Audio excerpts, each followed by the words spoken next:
Urinary incontinence is the loss of urine involuntarily, in other words, in an unexpected way. Female urinary incontinence affects 78 million women in the United States per year, so it's an extremely common type of a problem, and it's something that needs to be addressed, particularly people who are in women's health care. There are two major forms of urinary incontinence that we see in females. One is stress incontinence, and the other is urge incontinence.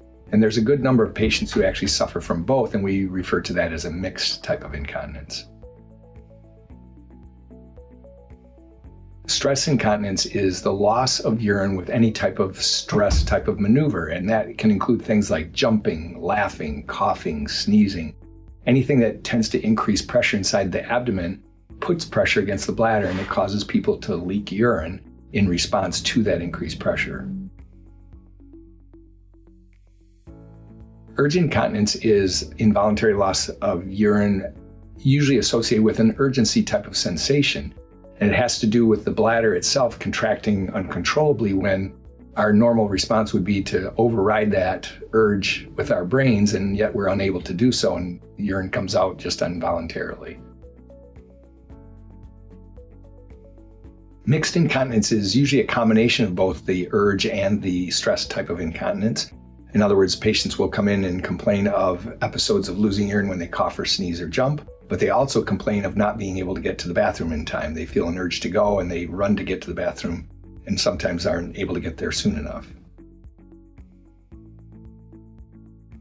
Stress incontinence typically is a result of an anatomic problem where there's loss of the normal angle between the urethra and the bladder. Because of that, ways to try to help stabilize the position of the urethra are usually our modes of treatment. That can include things like pelvic physical therapy, which helps strengthen some of the supporting structures around there, and also a surgical approach where we apply a supportive strap underneath the urethra to help hold it in place. Urge incontinence we feel is more of a functional problem than an anatomic problem.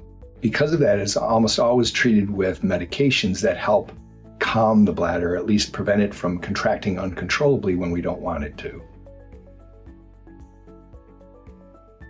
Probably the most important thing about seeing a specialist is the familiarity with the mechanisms by which these incontinence episodes occur, but also their familiarity with the approaches for treatment, such as pelvic physical therapy, surgery, or medications.